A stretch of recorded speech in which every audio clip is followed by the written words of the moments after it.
Hey everyone, this is going to be the second part of lesson 1, the video lecture. Here we're just going to talk about equilaterals real quick. Equilateral triangles are actually pretty simple, pretty straightforward, so this shouldn't take too long. Equilateral triangles just mean that all of the sides are the exact same. So that's why all three of these have this congruency marks, because all three triangle sides are the same length. Meaning that if D to F was like 5, then E to F would be 5, D to E would be 5. One other feature of equilateral triangles is that because all of the sides are the same length, it would mean that, well, angles opposite congruent sides are the same. So in this case, if we kind of traced them out, we'd end up having all of the same angles, or all of the angles should be the exact same measure, and they're all going to be 60 degrees. Because all of the angles in a triangle up to 180, since there's 3 angles, 180 divided by 3 means that each angle is 60 degrees here.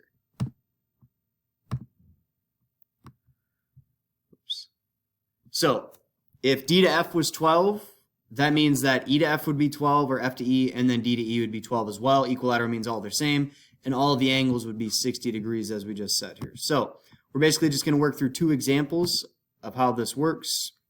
Here it says find the missing measures in the triangle below. So right away when we're looking at this triangle, you should notice that we have these 60 degree angles here and here. All of the angles in a triangle add up to 180. So if we do 180 minus 60, we should end up with the remaining angle measure, which is 60. So because all of the angles are 60 degrees, it means that we're dealing with an equilateral triangle. So that means angle C would be 60 degrees. And then because it's an equilateral triangle, all of the sides have to be the same length. So since A to B is 9 feet, it means that B to C would be 9 feet. It would also mean that A to C would be 9 feet as well. Equilateral means that all of the sides are equal. All right, and then this is a little bit more of a type of problem that you might see on the test about equilateral triangles here. So right away, they tell you that PQR is an equilateral triangle.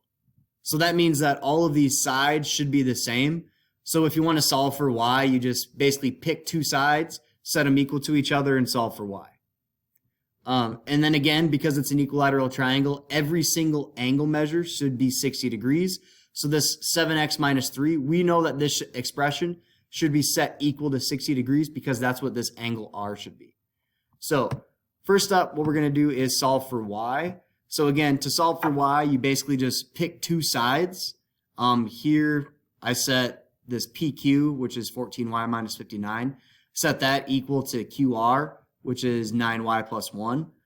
You could set these 2 sides equal to each other. You could set these 2 sides equal to each other. All of the sides are the same in equilateral, so it doesn't matter which 2 you set equal here. So if we solve this for y, we'd subtract 9y on both sides, add 59, you get 5y equals 60. Divide by 5, y has to be 12. All right, so that's pretty quick here. And then again, because it's an equilateral triangle, this angle right here should be 60. So to solve for x, we just set 7x minus 3 equal to 60. And then we're just solving for x here. Add 3 to both sides, divide by 7, x should be 9.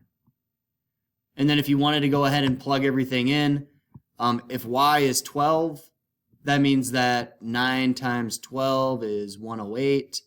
Plus 1 is 109. That would mean that all 3 sides should be 109. That's how long the sides are. Maybe it's feet, maybe it's inches, maybe it's yards, whatever. It's just 109 units. And then, again, all of these angles should be 60 because that's how equilateral triangles work. All right, so you should have everything you need to do the assignment. Some of the problems on the assignment are meant to be a little bit challenging. So if you end up with some issues that you need some help or some guidance on some problems, just holler at me on Schoology, or if you're in class, just raise your hand and I'll help you out. Thanks.